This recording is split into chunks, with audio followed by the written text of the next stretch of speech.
Have you ever finally gotten the thing you wanted most and then felt almost nothing? Have you ever reached for success, money, status, security, only to discover that your hands were full but your heart was still empty? This is the strange hunger of the rich, not the hunger of the body. The hunger that grows even while the vault gets heavier. Today's story is about a man named Marcus, the wealthiest merchant in the region, a man with gold silk servants and power. Yet every night he lay awake with a darkness he could not explain. He believed he needed more. One more deal, one more jewel, one more victory. But what he really needed was not another treasure, it was his soul. And before this story ends, you will see the only kind of wealth no thief can steal and no fire can burn. Marcus owned everything other people admired: a grand estate, tables covered in silver and fruit, rooms lined with fine cloth, chests filled with coins that glowed under candlelight. When he walked through the market, people lowered their voices. Some feared him, some envied him, some praised him. Marcus accepted it all as proof that he had won. But at night, when the house fell silent, he stared into the dark and felt a terrible hollowness. The gold did not warm him, the silk did not comfort him, the praise did not stay, and the moment one desire was satisfied, another one rose up to replace it. So Marcus kept chasing.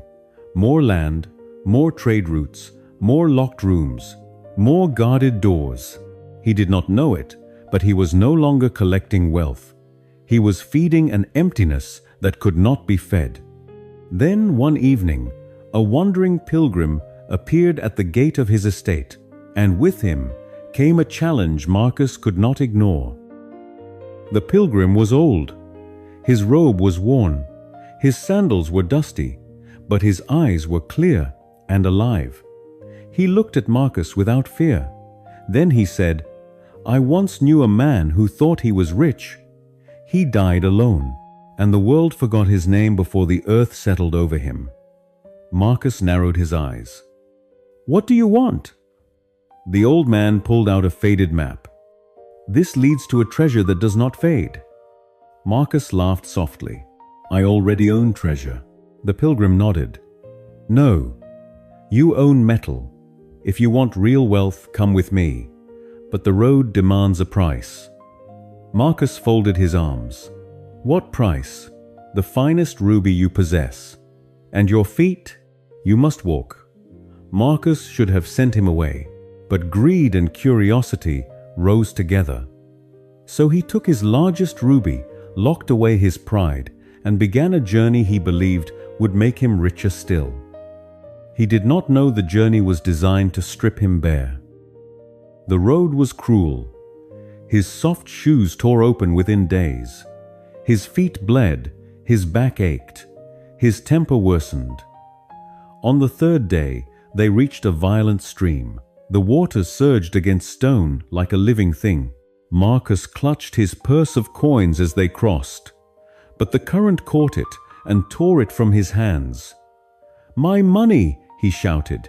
He lunged for it. The pilgrim grabbed his arm. "Let it go." Marcus watched the purse disappear downstream. He stood there shaking with rage. Then something strange happened.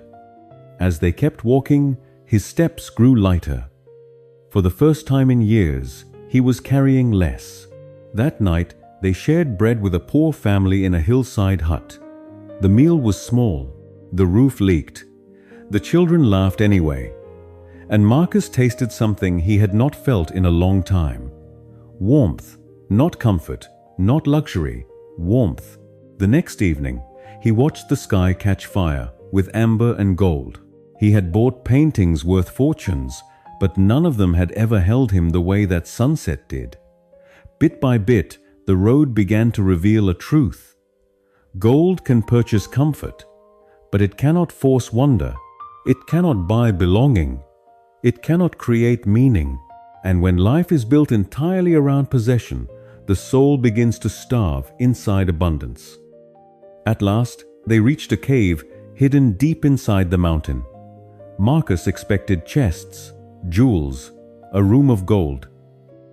The pilgrim answered, "Look." Marcus stepped forward. At first, he saw only himself, but not the version he presented to the world, not the merchant, not the victor, not the master of ledgers and locks. He saw a tired man, a dry man, a man with lifeless eyes, a man who had spent years guarding wealth while slowly locking away his own heart. Marcus could not speak. Then the tears came, quietly at first, then fully. The pilgrim stood beside him and said, "I was once a king. I had armies, palaces, and servants.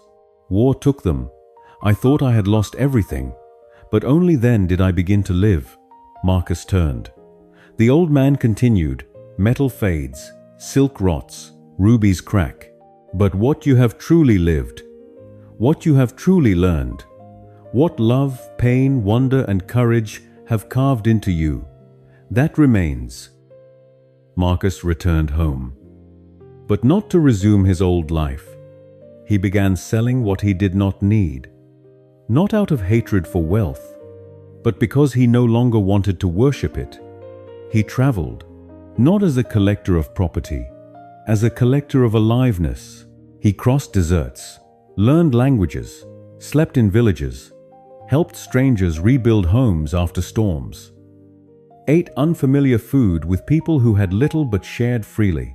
He learned that joy grows where control ends, that memory outlives ownership, that a table full of laughter is richer than a vault full of gold. Years passed. His hair turned white. His face softened. One day, a woman asked him, "Are you wealthy?" Marcus smiled. "I own very little now, but I am richer than I have ever been. Because I have lived, I have felt, I have changed, I have loved." And for the first time, those words were true. Here is the question this story leaves behind. Are you building a vault or a life? Many people fill their homes while their spirit grows empty. They count what they own, but never count what they have experienced, what they have risked, what they have learned, what they have shared. Things can make life more comfortable, but only lived moments make life more meaningful. A new carriage is wood and metal. A journey with people you love becomes part of you. A jeweled ring can glitter, but a hand held in grief or joy becomes sacred memory. Marcus did not become poor when he released his obsession with wealth. He became free, and that is the kind of richness the world cannot measure. So ask yourself honestly, what are you feeding? Your image, your fear, your vault, or your soul? Do not wait until loss teaches you what life was trying to teach through longing. Begin now. Step outside. Taste something new. Go somewhere real. Speak to someone without trying to gain anything. Build memories that cannot be sold. Because in the end, you are not rich because of what you display. You are rich because of what lives inside you. And if this story spoke to you, write this below. Build a life, not a vault, not as decoration, as a decision. As a reminder that the greatest treasure is not what you keep, it is what transforms you.